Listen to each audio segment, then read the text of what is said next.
Good morning. It's my privilege today to introduce a video from a friend of AJC, Sebastian Kurz, Austria's Minister for Foreign Affairs, Europe, and Integration.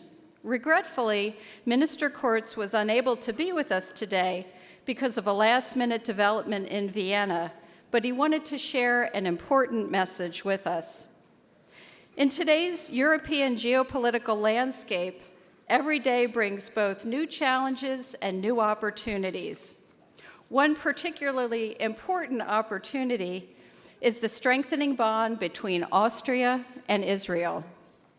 During his visit to Israel earlier this year, the Chancellor of Austria declared, "The whole world is looking at Israel as a role model." So I very much look forward to increasing our cooperation and bringing it to new levels. Just a few days later, the Austrian government adopted the International Holocaust Remembrance Alliance's working definition of anti-Semitism, a step that will help empower authorities to combat this age-old hatred. But Vienna's importance extends far beyond ties with Israel and the Jewish people. Home to important multinational bodies like the International Atomic Energy Agency, Austria is also a key transatlantic partner to the United States. Given its central location in the heart of Europe, Austria has also played a significant role in discussions about the immensely complicated and politically fraught process of immigration, integration, and identity on the continent.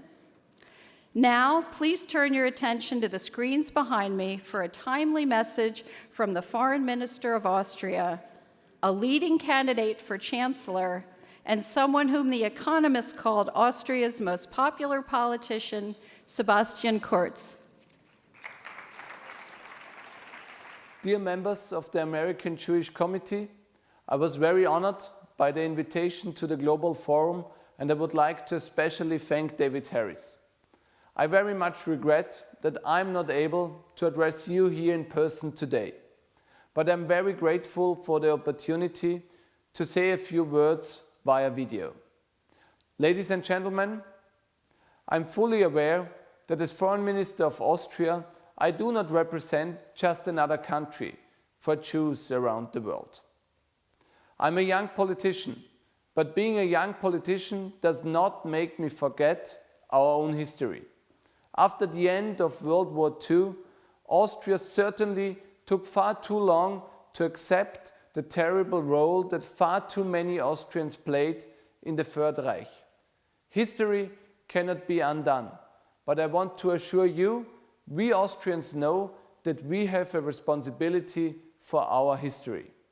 And we make sure in our schools that the next generation will remain aware of this responsibility.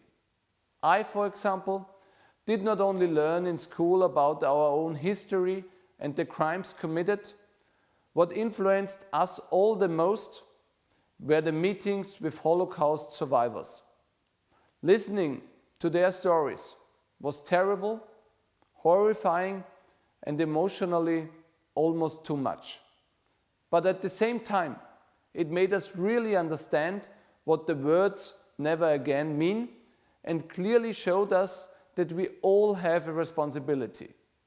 For me, as a politician, this responsibility means not only to look back and remember the darkest period of our history, but it also guides my political work today. On a national level, it is our duty to fight all forms of anti-Semitism, both the existing one and also the newly imported one. And especially at the time when anti-Semitism is on the rise in Europe again, our response must be clear: zero tolerance. And on an international level, we have to be a strong partner of Israel. This means to constantly work for a further deepening of our political, cultural, economic, and above all, human relations. In this regard, it was a particular pleasure for me to celebrate 60 years of bilateral relations in Israel in 2016. And I'm happy to see that more and more personal friendships have developed between Austrians and Israelis over the last years. And for sure, we remain committed to the Middle East peace process, to Israel's security needs, and the two-state solution. Ladies and gentlemen, you are well aware that Austria is a small country, but a reliable partner of the international community. We are very grateful for the close cooperation with the AJC, which is an important pillar for our good transatlantic relations. To conclude, let me wish you all a very interesting and fruitful Global Forum 2017. I look forward to participating in person in the forum in 2018. Thank you for your attention.